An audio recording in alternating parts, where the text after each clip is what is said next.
Hello and welcome to this webinar today where we're looking at trading across borders, e-commerce growth through internationalisation.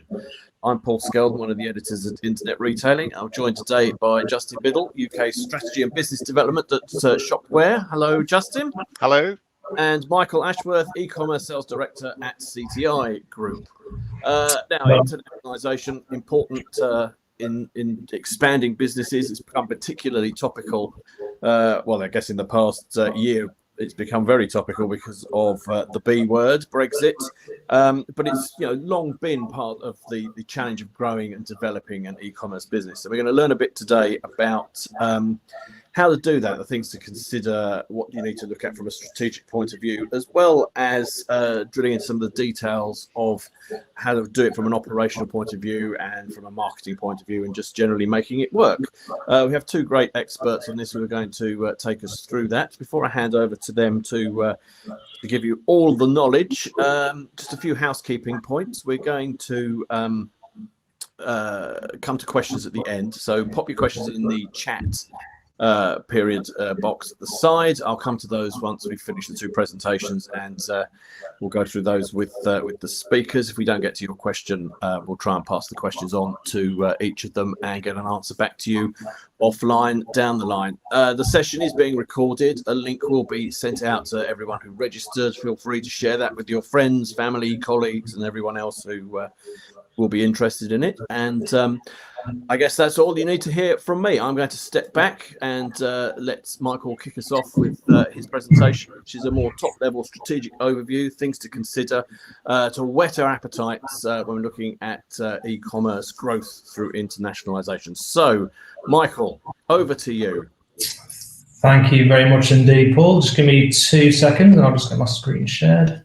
Absolutely. I think we're all used to... Yeah. Right, look at that. That will be a record, I think. Usually that was seamless. It's a good omen. So I'm just going to pause my camera as well while I present. So I've got. So am I. So I don't distract anyone. I'll hand over to you. Yeah, no problem. Okay. Good stuff. So good afternoon and welcome to our webinar, Trading Across Borders, a guide to e-commerce growth through internationalisation. We've got a 40-minute presentation for you this afternoon, where we're going to talk about some of the key things to consider from a strategic, operational and digital marketing perspective when looking to trade in multiple countries through your e-commerce store.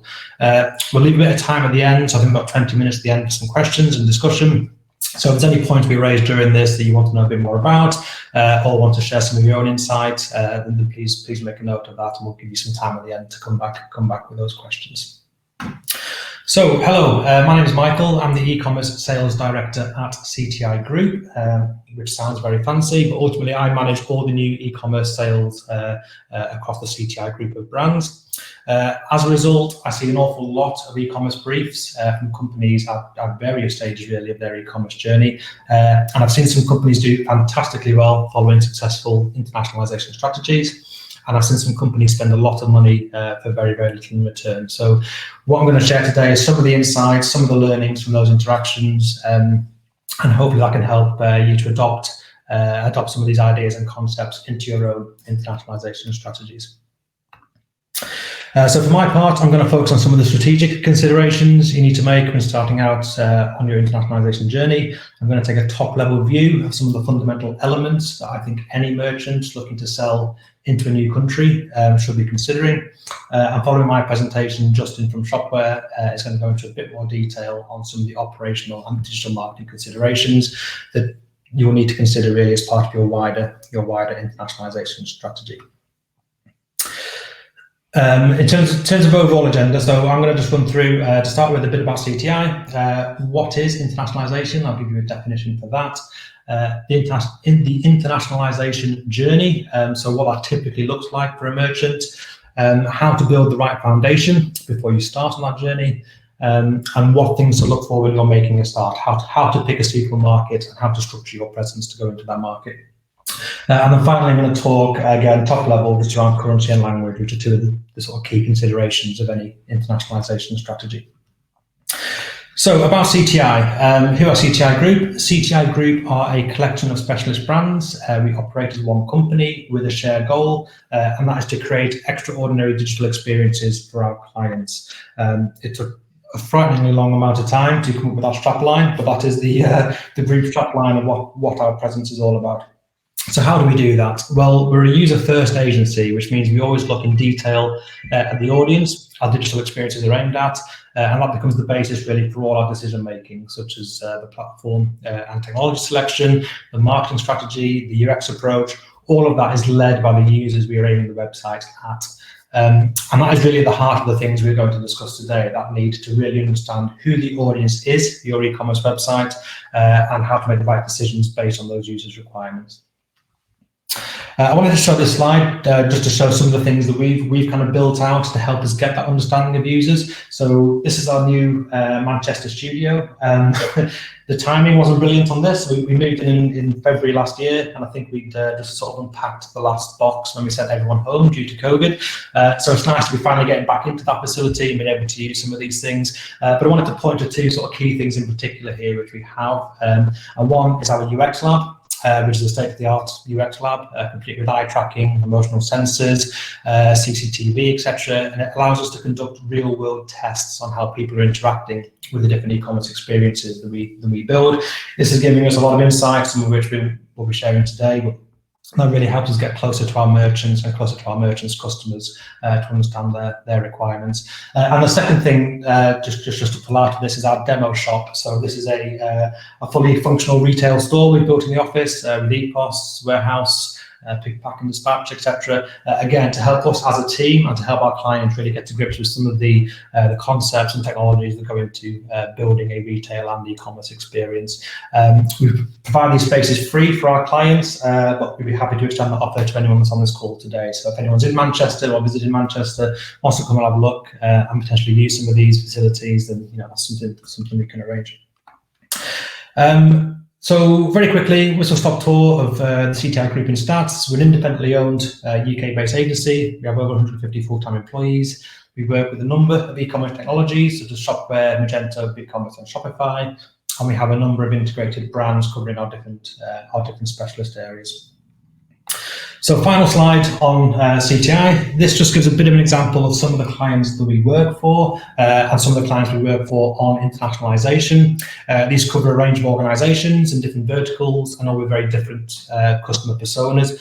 But ultimately, the considerations we are about to go through were true for all of these projects and will also be true for you as a merchant too, wherever you are on that journey. Just to pull out a couple of recent ones on here. So the Visit Britain online shop we launched last week. This caters for visitors to the UK from a multitude of different countries, and as a result, had a big internationalisation strategy piece as part of our delivery. And Little Green Paint on here as well, whose new website we launched a few months ago. They're seeing significant growth, partly due to the pandemic, but also partly due to their European strategy, which has seen them launch stores in France and Germany over the last 6 months. So those are two websites that might be worth having a look at to see how those companies have approached what we're going to discuss. So what is e-commerce internationalisation? What do we mean by that term? Well, for me, the definition is pretty simple. It's the process of expanding your footprint beyond your company's country of origin, which is a very, very simple statement, but that's all it's about. It's about taking your website, which typically is built to serve your home market, and expanding that into another country where you think you could sell your products. So every e-commerce merchant I've ever spoken to has launched in their home market first, which makes perfect sense. It's the market you know the best, you speak the language, and you understand the rules. And for a lot of online merchants, that's where the journey stops, which is fine. And there are plenty of very successful e-commerce businesses that are, solely UK focused. But for many, internationalisation is an obvious next step in order to continue growing the business. And once you have stepped out of your home market into any other market, your internationalisation journey has officially begun. So what does that journey look like? I've tried to boil this down in the slide into the common stages, and I've broken this out into six common stages. Some people might disagree with some of these stages, and typically some of these stages might happen in a different order or happen at the same time. But this is really the kind of full spectrum from a company with no internationalization whatsoever, through to a company that's trading in multiple countries through multiple channels and doing an awful lot in this space. So stage one, no internationalization whatsoever. So typically here you're on a .co.uk domain name, everything is in English, the pricing is all in pound sterling, you have no option at checkout, it's like a different country for delivery. You possibly don't even like delivering to the Highlands of Scotland. This is very much ground zero on an internationalization journey. It's where a lot of people start, and it's probably the most daunting phase of the entire thing, as from this point, internationalization can feel like an awful lot of work. Stage two, so this is a really simple step, and a lot of people might be at this stage already. So this is the stage, is the most simple form of internationalized e-commerce. At this stage, all we're doing is simply allowing users from our target countries to buy from us. That's it. So we allow additional countries to be selected for delivery at checkout, maybe make some updates to our shipping policies and pricing to cater for international orders. But at this stage, we're not really doing anything to encourage orders. And as a result, it's probably unlikely that you'll see much traction at this stage, but it is a first step on this journey. So step three is where we start to get serious about internationalizing. And up until this stage, any overseas user landing on your website has probably quickly realized that this website isn't aimed at them. Personally, I never bought a product from a French website, for example, if that website was in French, in euros, on a .fr domain. Everything about that would tell me basically this website is not here to cater for me. So stage three is about addressing all of those issues. It's about localizing the currency to reflect the user's location, localizing the product catalog to represent the user's market, possibly localizing the domain name to be a domain extension that's recognizable to those users. And fundamentally, it's about bringing your website closer to what the user expects to see in their local market. So stage four, and this is almost the sort of final piece of the puzzle in terms of the localization story. So the key thing missing from stage three is translation. And I've kept this separate, as translation can be a big task. It can potentially be quite expensive, and once you start, it never really ends. So if you have a website in 2 languages, from that point onwards, every new product will need 2 descriptions. Every new page will need to be translated, and it also brings in complications operationally as users that see a website in their language sometimes expect to be able to communicate with you in that language as well, which you may not be set up for. So it's a big consideration, but in many ways it's the key to really developing an international market. At this stage, a user is landing on a site that feels familiar to them, on a domain they recognize, in their language, in a currency they understand. So we've removed many of those barriers to converting that customer. Step 5, this is the icing on the cake, really. So once we've established a local presence online in that market, we have a site that's very much tailored to that market. Step 5 is really about refining that process to back up that website. So we're looking at things like local fulfillment, having a website that is in the right language, in the right currency, etc., might still fall down if the user gets to checkout and realizes the shipping is going to be very expensive or take weeks to arrive because it's being posted from the UK. So this stage is really about developing the rest of the business to be able to operate efficiently in the markets that you target. And this may include drop shipping, for example, from manufacturers, or finding local distributors, or opening local warehouse locations. And step 6, if you ever make it to step 6, congratulations, you've absolutely smashed it. This is the holy grail, which is having a truly multi-channel presence in a territory outside of your company's country of origin, typically with both online and an offline presence. And this is where many of the world's biggest e-commerce brands tend to sit. They are truly multinational brands, and they are operating in multiple countries as if they are their home territory. So what are the foundational elements required before you as a merchant begin down your international journey? Well, for most merchants, internationalization starts with a process of replication. So replicating your existing home market presence and then making changes to it. Many e-commerce platforms have the concept of multi-site or multi-store built into them, which caters for this approach. And as a result, it's important to ensure your home market presence is a really solid foundation before you begin with the internationalization. So I've highlighted sort of 6 key things to consider here. The first one is probably key, which is maturity in your home market. So if you internationalize too early, in your development, you may end up doing things twice, as your processes are still actively being developed. The look and feel of your website might still be actively being developed. So it's really good to have a few iterations of your e-commerce presence in your home market before you look at those new territories and those new markets. In my experience, it's better to look at increasing your home market share if sales are still relatively low, as if you've got a really poor conversion rate, for example, in your home market, the reason for that is likely to carry through to whichever market you target next. So it's really good to solve as many problems as you can on your website, make sure you're happy with your conversion rate and really get to a good place before you start looking for additional international markets. Second key thing to consider is whether you have a suitable e-commerce platform. So not all e-commerce platforms give you the ability to enable international commerce. The vast majority of modern ones do, but I have seen hybrid systems and bespoke platforms that basically weren't built for that, and you simply can't achieve it without significant development work. So this stage is really it's really key to make sure the platform you're on is a platform you're happy with and a platform you're happy to scale with, as once you start down this journey, again, making those changes can be quite expensive. Product management tools.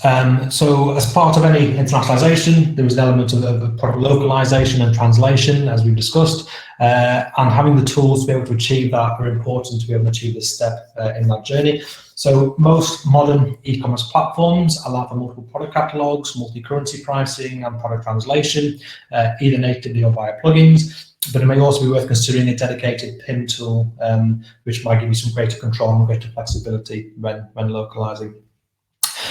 And then another key area in the foundation is payment, obviously key to any e-commerce website. So payment gateways and banking, ensuring you have the right payment providers integrated is key. Not all payment gateways operate in all countries, so making sure your chosen gateways will work in your target market is very important. And some countries also have significantly different expectations with payment gateways. So, for example, in China, Alipay is a market leader, but hardly known in the UK. So it may well be you just need to have a review of those payment options on your site to make sure you have the right payment options for the target market you're looking to transact in. If you transact in different currencies as well, you may need to enable multi-currency banking with your bank to allow for the management of multiple currencies. So again, these are all things to get right really before you start that international journey. And then the final thing on here is insight analytics. So as with any new market, people will behave in different ways to what you're possibly used to, and what you need to have is that clear visibility of how people in that specific market are behaving on your website. So it's important that you have things like Google Analytics as an absolute minimum, but also potentially having business intelligence dashboards and feeding some of that data into various systems to get that full 360 view of what's happening on your website and what sort of behaviors you can influence. So we've had a look at the journey. We know what that might look like. We've had a look at the foundation of things we need to put in place before we start. So let's have a quick look at how to approach researching and executing our internationalization strategy. So the key rule for me here is less is more. I hear a lot of merchants say things like, I want to sell in Europe, or I want to sell in America. Or Europe and America are big and complex places, so we really need to have a framework that helps us to drill down into the best market for our business and then test these markets before we develop them.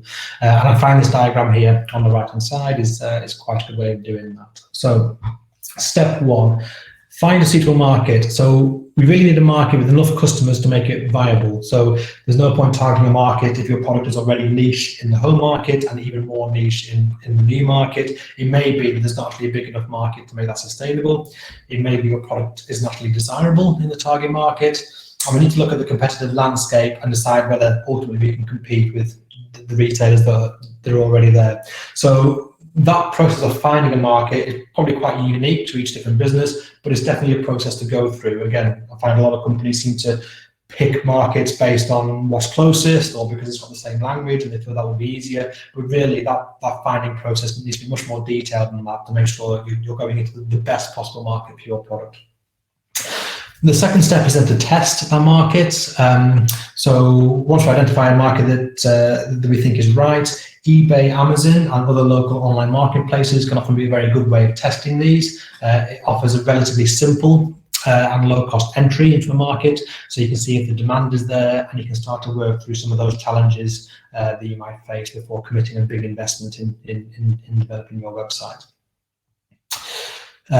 It's also worth mentioning, I think, at that stage, it's not too late to pull out. So if after the testing you're not seeing the traction you thought, or you're seeing serious barriers that you don't feel you can overcome, you can go back to that first stage and try and find a different market that will work better for you.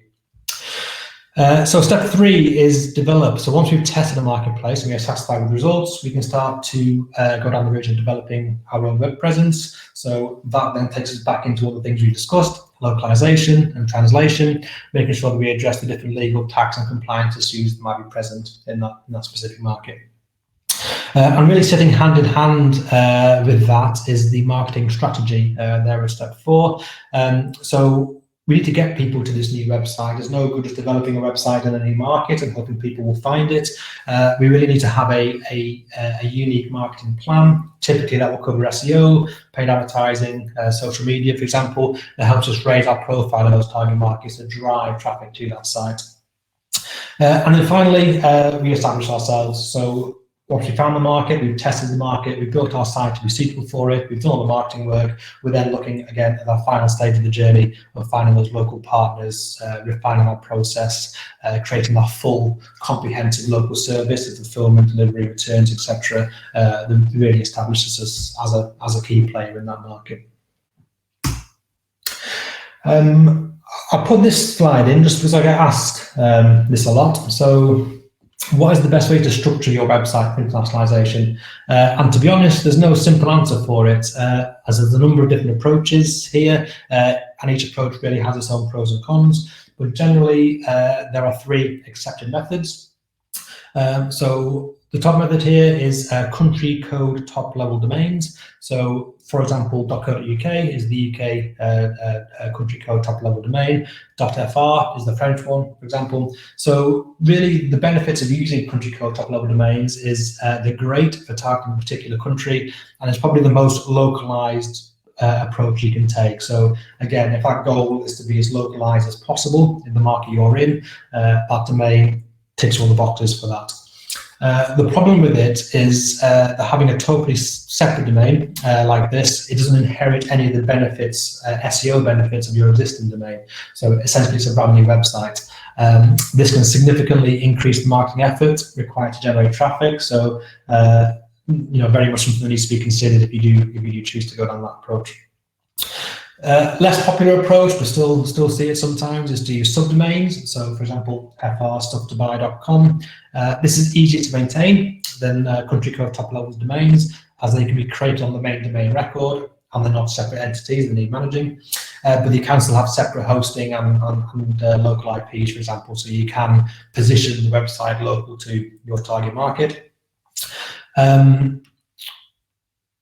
And also you need a global top level domain to make it work. So if you're at fr.stufftobuy.co.uk, for example, that wouldn't really make much sense. So you would need to have a .com or something that's considered a global domain to put that subdomain in front of. Subdirectories, I would say, is probably the most common that we see in terms of an approach. So this is where you have your main domain, stufftobuy.com/fr, for example. This is great for targeting specific languages and reducing SEO overhead, as all are treated as one website.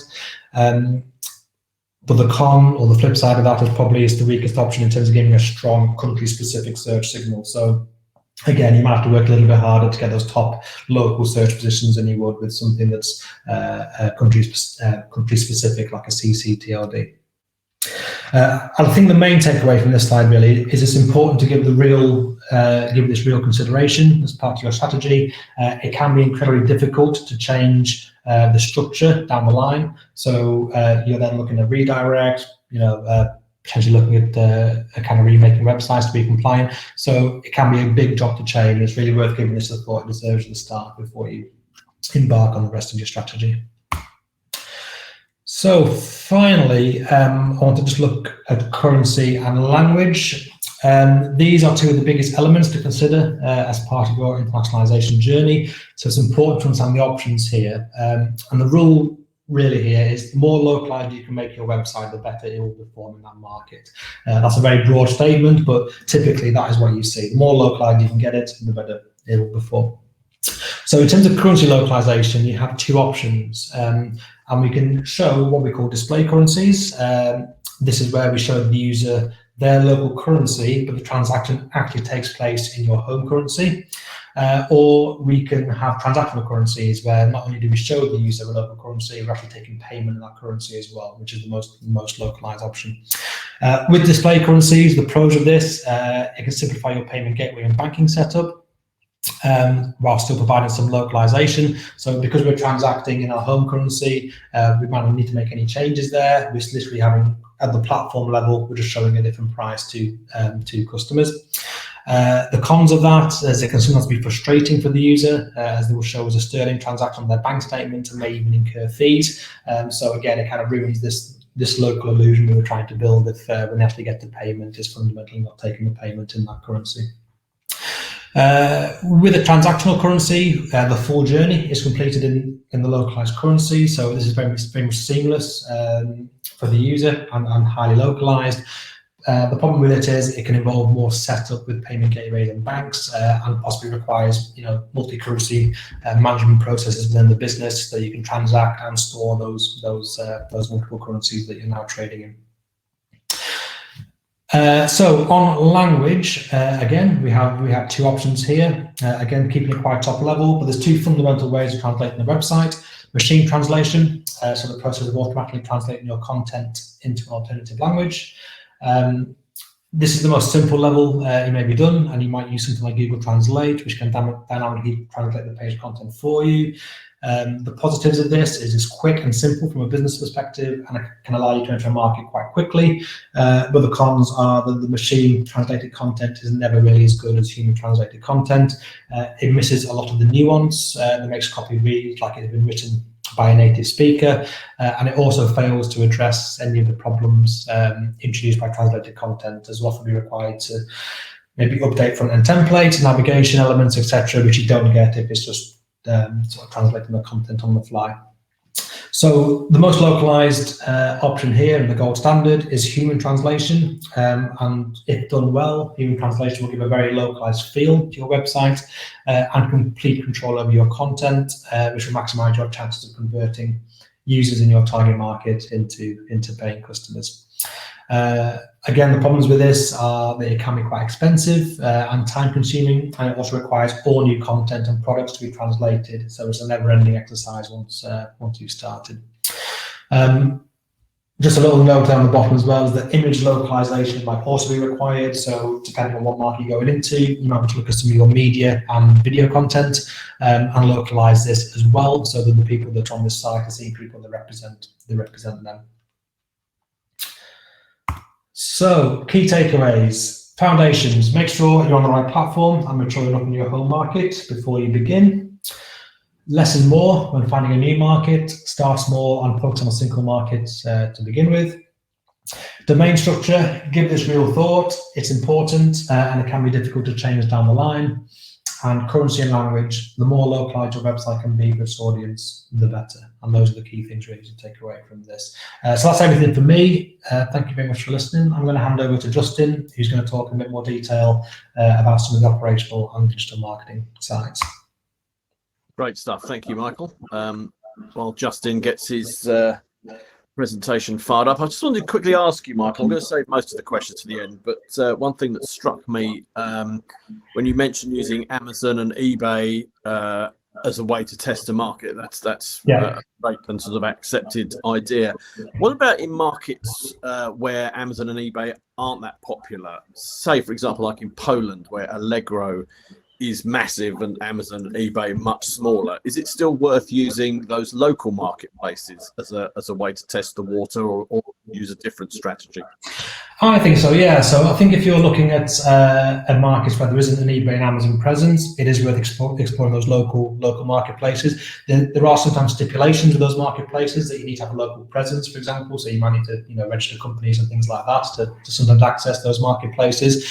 But I would say, as a bit of a word of warning, that if eBay and Amazon haven't deemed that market developed enough for them to put a presence there, then that might be a bit of a warning sign as well. That maybe this market isn't quite right for e-commerce or for your product. So I think it's something to look at, but I would be a little bit wary if eBay and Amazon decided that market's not worth serving yet. Great stuff. I have many other questions, but I'm not going to ask them just in case, because I think some of them Justin is probably going to cover in his presentation, where we delve a bit more deeply into the sort of operational aspects of actually making this happen. So I'll throw all my questions at you afterwards, assuming Justin hasn't managed to answer them. So Justin, over to you. I'll do my best. Michael, thank you very much for that. Hello, everybody. I'm Justin Biddle, the UK Country Manager for Shopware. And what I want to give you is the benefit of my experience at Shopware and a number of small and medium-sized retailers, and as the Managing Director of a Magento e-commerce agency back in the day. So first of all, I kind of wanted to give you slightly the obligatory information about Shopware. Shopware's been around for a good while, over 20 years, over 21 years, in fact. We're a pretty substantial operation. We have a huge network of partners and customers, and we're based just outside Münster in Germany. And the majority of our partners and customers are in the DACH, that's the German, Austrian, Switzerland regions, where we're sort of a mid-market leader. But we have a growing global following and dedicated commercial operations with technology and agency partners in Benelux, in the UK, in Poland, in Italy, and in the US as well. We're very proud to have been recently relisted in the Gartner Magic Quadrant for Digital Commerce in 2021. This is really helping us reinforce those international credentials. Shopware is all about open source. And what does this mean? This means flexibility to ensure that an e-commerce platform fits into the merchant's business, not the other way around. It also prevents what I call the lock-in that proprietary platforms can engender. Open source and standardization ensures that the widest possible range of support is available, while still ensuring that architecture, business models, functionality all remain open and in full control of the merchant. At the heart of Shopware is a community of developers, of designers, business platforms, consultants, and enthusiasts that use Shopware to deliver a dizzying array of shopping experiences for their merchant customers across both consumer markets and business-to-business markets. And the proof for us is in the pudding, with more brands using Shopware in the German top 1,000 than any other platform. Now, last year, we launched a new platform called Shopware 6, and that is designed to be modern, flexible, and standardized, by which I mean it is easy to adopt for developers, and to provide e-commerce facilities for small and mid-sized merchants and retailers.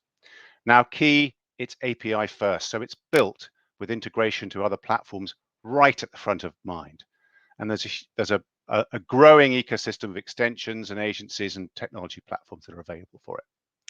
It's available as an open source or even as a software as a service implementation, which means it can be optimized for simplicity if required, and if not, can be ultimately flexible to deliver whatever is required by merchants. And here are the few of our Shopware merchants, ranging from the footwear brand Reef to the cycle brand, those of you of a certain age will know very well, Rally, through to B2B operations like Ritter and ThyssenKrupp. So let's get on to the part that really matters here. And if there's one thing I'd like you to take away with you today, it would be this. And that is that replication marketing will not deliver results. There is a huge difference between taking the occasional order from, and therefore shipping to, international customers, as kind of outliers really, and developing a successful business in other countries with a proper sales funnel and a real return on investment. Best practice consists of more than just translating content and offering a currency conversion, as Michael has already said. And this has to start way before a customer arrives at one of your sales channels. Ad campaigns need to be territory specific, not just extended to include new territories. And all of this needs to be undertaken, if possible, by native staff, not just machine translated, because success is all about nuance. And I'm going to give you an example from my own company, Shopware. Now, we're a German company, as I said, and we're developing in the UK, and we launched a new product last year, Shopware 6, which I hope by now you've heard about. And initially, the strapline that it was marketed under was your carefree e-commerce platform. Now, I'm not sure that they had in mind that they wanted to position Shopware 6 as the platform that didn't give a damn, but that is what they were unknowingly doing. And to this day, I still read through marketing copy written by Germans who speak English, well, better than me, that is completely grammatically correct, but just sounds odd. Now, I'd like you to ask yourself the question, would you expect success in the UK for your brand with that kind of marketing? And if not, why would you squander your investment in other territories? The next thing I think we want to think about is about positioning, rather like we've had to. And the question here is your customer persona the same in Germany as it is in the UK, for instance? And therefore, are the descriptions, the categories, and the imagery that you're presenting relevant? Remember that customers in countries that don't recognize and trust your brand will have far less patience with content inadequacies and user experience inconveniences. Select the markets that make the most sense for your products and concentrate on those and treat them as separate propositions. As we said, this must start at marketing. Immediately, you need to face a decision onto whether to present a global brand or a localized, more targeted local presence. And this is nowhere more immediate than on things like social channels and on blogs, as well as on the website level. They say that content is the next battlefield. And Gartner did a survey recently, and it concluded that 89% of top retailers think that content will be the biggest influencer on conversion over the next 5 years. Moving on a little bit to operational challenges. Now, getting the user experience right requires addressing a number of complications, and they're not just sort of on the front end, but they're throughout your business. And so and by doing this, you can make that whole experience seamless, and therefore can scale it efficiently. Now, some of which of these ones I've listed here. So let's start with some of the localization issues. And the key one to start with is in managing product data. Especially as you add on more and more languages.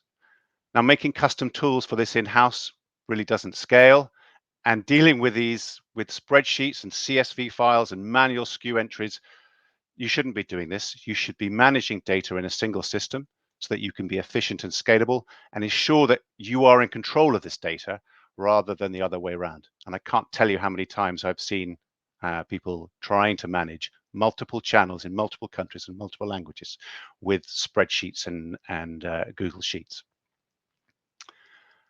In terms of pricing as well, the one thing I wanted to highlight was that there are different expectations as to things like how price and duties and tax are displayed as well as calculated, in fact.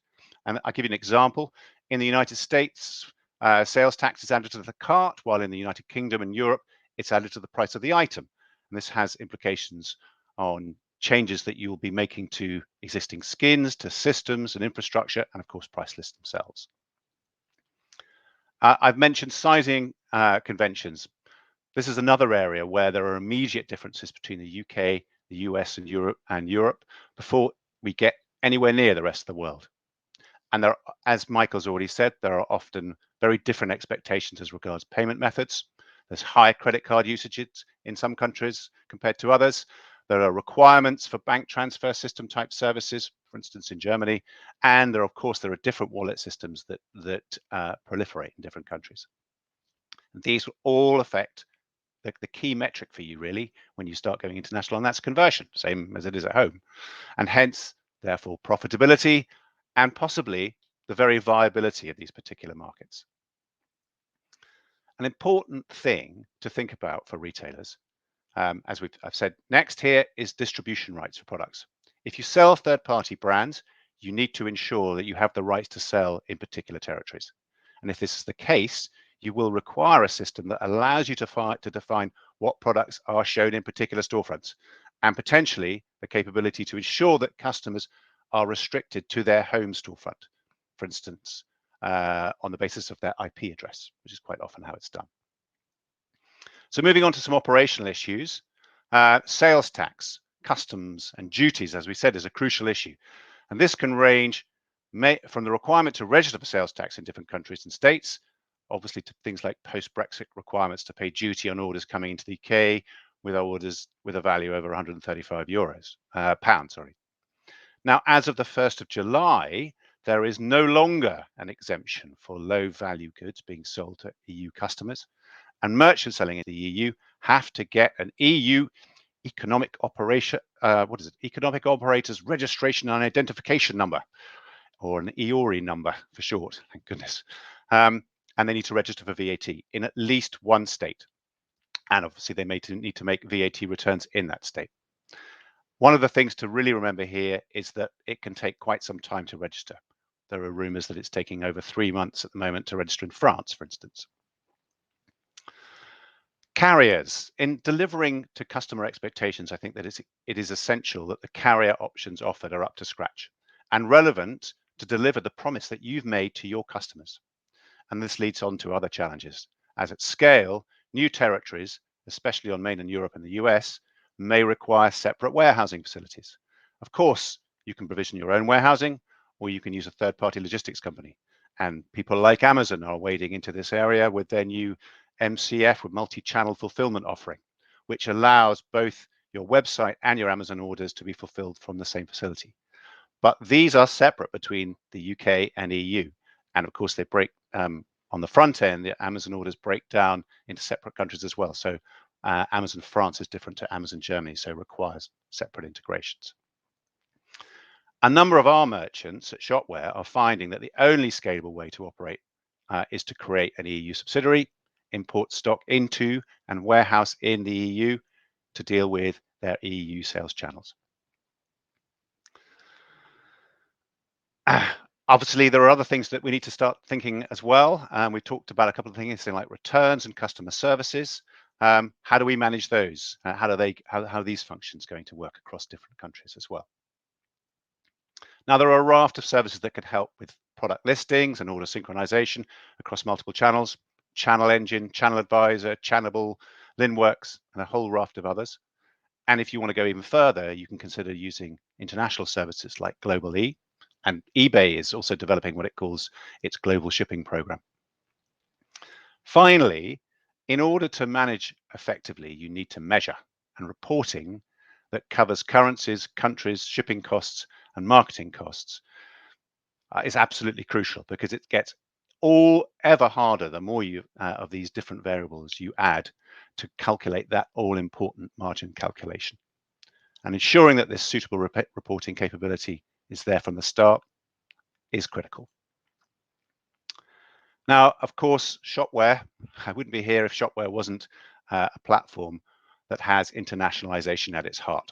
It includes things like storefronts, so with separate shared product sets for territory-specific stores, for Google, for affiliate feeds, for marketplace integration. And of course, these can have separate skins and different themes and fully different configurations. Our multi-currency allows price pointing and country-specific prices, and in fact, individual customer-specific prices if required. This aims to give the ultimate in pricing flexibility.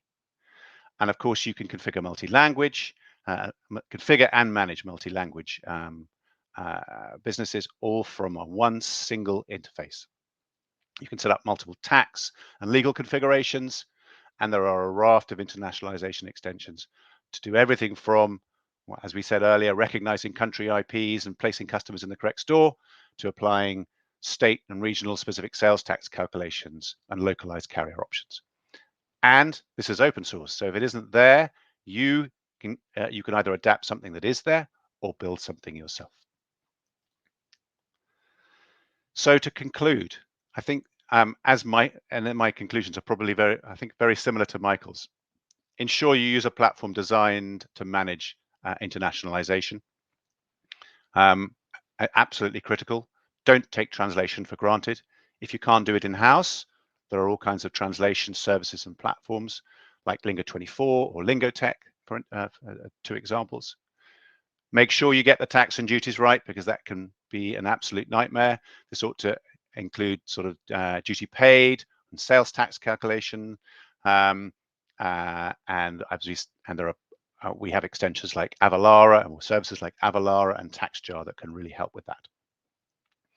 Ensure you have or build integrations to your order and inventory management systems that can manage these these international operations, that can deliver multi-warehouse if required, especially as your business starts to scale. This becomes absolutely critical. And finally, I've said test content, test systems. I think, and keep testing, I think is the cardinal rule. I've concluded my contact details here. If there's something we can help you with or any advice we can give you, we'd be more than happy to do that. Please get in touch. Thank you for listening. And I think we go back to the main group. And if there's are there any questions at all? Absolutely, yes. Well, thank you for that, Justin. Great. And Michael, thank you again for your presentation. Some interesting stuff there. Lots of questions, some of them from me, which are probably the less interesting ones. But I think kick off with one that's sort of is quite a simple question, but probably quite a hard one to answer. What kind of budget is required to take things international? Justin. Shall I start on that one? Start on that. I think that's a kind of piece of how long is a piece of string question. Certainly, when you are talking about proper international facilities, you are talking, you are talking about different levels of budget. So the sort of the website you could build, but or infrastructure you could build, should we say, for £20,000 can turn quite quickly into £60,000, especially when you have the requirements to integrate in sort of third-party platforms or warehouses or whatever it might be. And it's the integrations, that sort of add risk, and where there's risk, there's cost.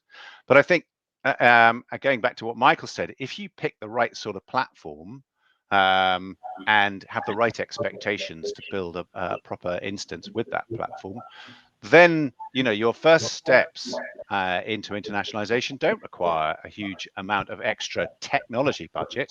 Of course, they do require an overhead internally. So if you are going international and you're doing it properly, there is a requirement, just the requirement to get things in correct languages, to get offers correct, to investigate markets, as Michael said, adds, although it doesn't add sort of bills from your agency or your platform, it does add a requirement to man, which adds cost fairly quickly. What do you think, Michael? I'd agree with the piece of string question. I think maybe to give a bit of a framework for thinking about it, if as a merchant you've had your site built, you will have some understanding of what that's cost you to build it in your home market.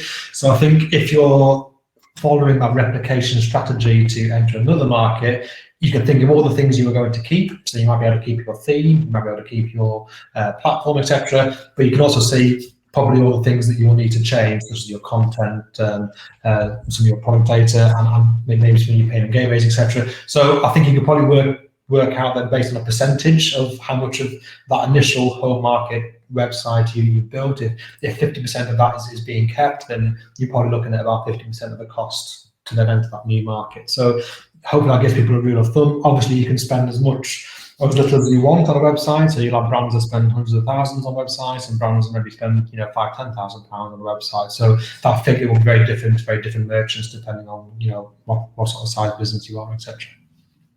Great. Okay.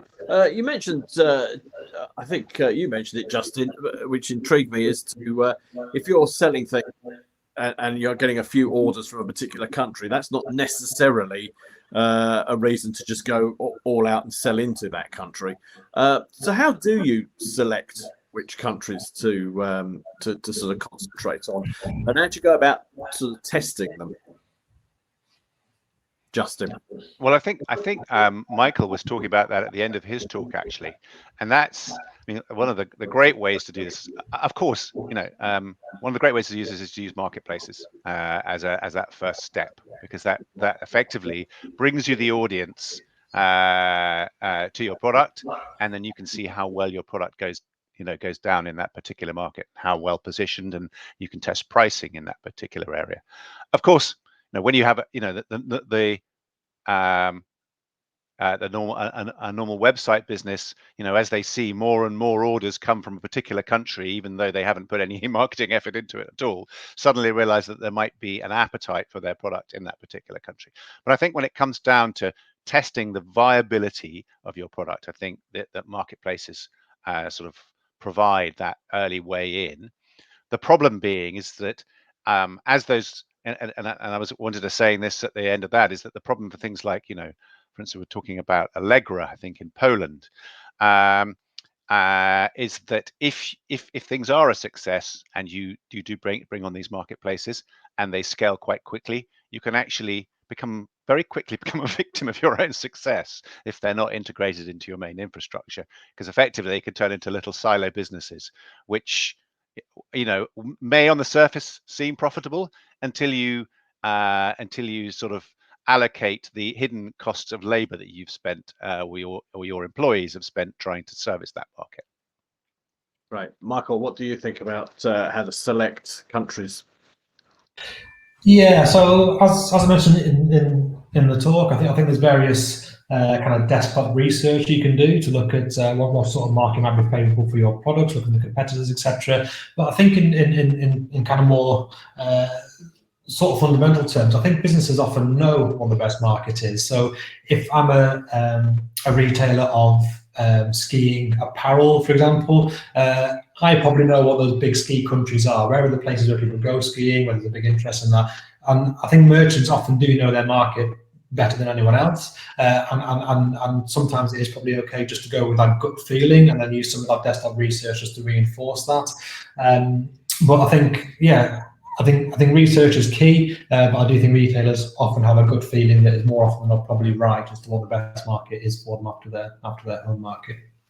But what about the sort of understanding the sort of cultural nuances? Do you think it's worth, if you're looking at a country, you've identified it for all those reasons that you've both said there, is it worth actually going there? I think so. Yeah, I think so. For me, I think it's definitely worth either visiting or employing or having an employee that has preferably from there. Because I think someone that can guide you through those cultural nuances is incredibly important, and that's not just when it comes to translation and things like that, but someone with an understanding of local laws, local customs, when the bank holidays are. You know, these things become important when you're trading in a place. So I think the more understanding and kind of intel you can get of that location, the better, because that can really help, you know, form your strategy. And once that strategy's right, that could work for you for years. So yeah, I think it's incredibly important to get to know the places you're trading in. Justin? I would totally agree. As I said, and because we're doing the opposite thing, we're bringing a German product into the UK, and as I say, nuance is so important. Just not least in things like positioning. You know, if you're a well-known brand in your own country, you don't have to work so hard. You can bring in other products. Whereas if you're pushing into a new market, you may need to focus on a much narrower product set so people understand who you are and what you do. We have the same, you know, a similar issue with bits of technology over here. You know, as I say, when people are trying to understand who you are and what you are, you need to make that simple. And you know, having someone who understands the nuances of language is absolutely critical. For that example I gave earlier, and I could have given you sort of 30 other examples of how people who even speak a language perfectly get the nuance wrong. And the other side is that, you know, so much of your marketing is around events, around what happens, and it's not always Black Friday and Christmas. You know, it can't be the only thing. You've got to understand. You do have to understand sort of what drives the calendar, the marketing calendar for those particular areas. And there's nothing like localized people. And I think, I have a major client who lives near me here in Portsmouth, who again, they have a local, for every market they go in, they have actual natives that are over here manning the customer services, so that when people ring up, they speak in German or French or Dutch or Italian, that understand how to put those quick promotional marketing to those little messaging, that little bits of messaging on a website that makes all the difference, that inspires you to buy. They can get that right. And the people sort of who may speak the language won't get that right nearly so much. Oh, good point. Yeah, it's some interesting points there. I think the cultural side is so difficult to get right. It's and particularly as we look to UK businesses trying to do business outside of Europe, which has, let's face it, more similar culturally. If you're looking at things like trying to sell into Japan or even into Russia, it's really different how they approach things. And I think it's understanding those things is probably almost the most difficult part. Understanding it to the extent you get it right. It's like you say about the German language. A lot of Germans speak English much better than we do, but the perfection of it sort of loses the sort of some of what we actually mean. And yeah, it's very hard to get. Their grammar is very correct and very precise and far better than mine. Absolutely. Yeah. That's how we know it's wrong. The nuances thing. I mean, as I say, we have this all the time. It's and every problem you get in internationalization, we've had bringing the products the other way, if you like. And it's been fascinating about, for instance, on marketing. And when I said, don't replicate marketing, Shopware for many years did precisely that and couldn't understand why, they didn't necessarily initially get the traction that they wanted. And it's only as you get localized marketing teams that can capitalize on local events or local stories, or a little bit of news jacking, for instance, is quite often a way to get a bit of a presence. Is how critical that is. Don't mention submarines if you're selling into France. Totally. Be my advice. We have a few minutes joke, left. That's not going to be an evergreen joke, that one, unfortunately. I think it might run for a few weeks yet. We have a few minutes left. We probably can't do an hour on this without mentioning Brexit. I mean, we haven't got long, so top level, what effect has Brexit had on internationalisation in Europe, as far as you've seen, Michael? I think for me, it's probably the fulfillment and delivery that it's made extremely difficult. So where you've got a known and understood framework, which we did have, whether people liked it or not, within the EU, we've moved very much to an unknown and now changing framework that people don't really understand. So what we've had, what we've seen is a lot of confusion from merchants as to what they need to be doing to remain compliant, and ultimately quite a lot of difficulty getting goods into Europe. So I think, as Justin mentioned in his talk, we're seeing people looking to create local fulfillment, actually shift products into warehouses on mainland Europe, and really starting to have those conversations as to how do we make our business not a UK business trading in Europe, but a European business that can trade in the UK as well. So it's a bit of a shift in mindset and a moving target at the moment, which I think is proving quite difficult for merchants. Justin? Well, I mean, obviously part of what we're seeing right now is what I call the supply chain shock. This is a knock-on effects of all kinds of things that have been snowballing around the place at the moment. So, what we may be seeing now is, it may be to do with Brexit and may not be, a long-term effect of Brexit. But there is no doubt that there is more friction going across moving goods from the UK into Europe, and of course vice versa. And when you're having to bring UK goods into the UK, say if you're from someone like China, it's now making increasing sense to say, well, don't bring them into the UK and then bring them across. It is affecting margin, and where it affects margin, it makes some markets less viable. So it will make things a bit harder. It means, of course, that means that we'll have to become a bit smarter and a bit better, and all these sorts of things that we're talking about being efficient and scalable become all the more important because effectively lack of efficiency and lack of scalability equals more pressure on your margin, and more pressure on your margin makes less markets viable. Interesting. One thing I wanted to ask, related to Brexit, is: are you seeing a fall off in people inquiring with both of you about expanding into Europe? And are you seeing more inquiries about other countries? In which case, which other countries are attracting sort of interest for internationalisation, Michael?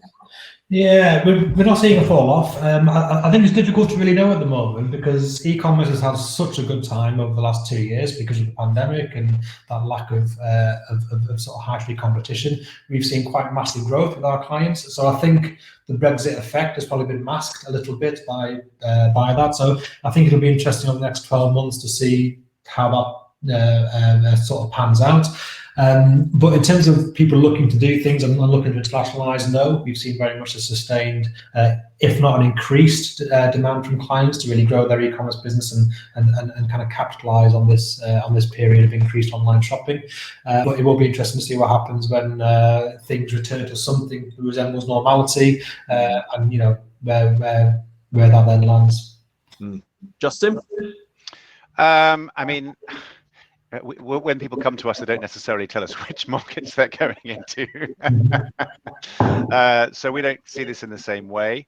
We certainly, we for our point of view, and we're masked by the fact that we're moving into other countries more at the moment. So that, that things like the sort of technology platforms that we associate with certain territories are now becoming all the more important. I think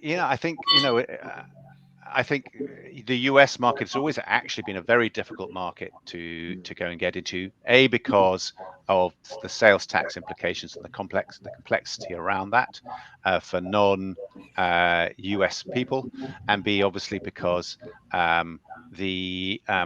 if you aren't warehousing in the US, the ability to compete with locally warehoused products, both from a sort of brand promise or sort of a service promise in terms of shipping and a cost is difficult. Excellent. Well, that's a good take. I'll wrap it up there. I think if anyone has any questions, do send them in. I'll pass them on. We'll endeavour to get an answer for you. But it leaves me to say, Michael, Justin, thank you very much for sharing your knowledge and expertise. I've certainly learned a lot about what to do to expand internationally. We'll talk about it for hours. It's a really interesting subject, but we'll draw it to a close there. Thank you very much, both of you. Thank you, everyone, for listening, and see you again soon. Bye-bye. Thank you. Bye-bye.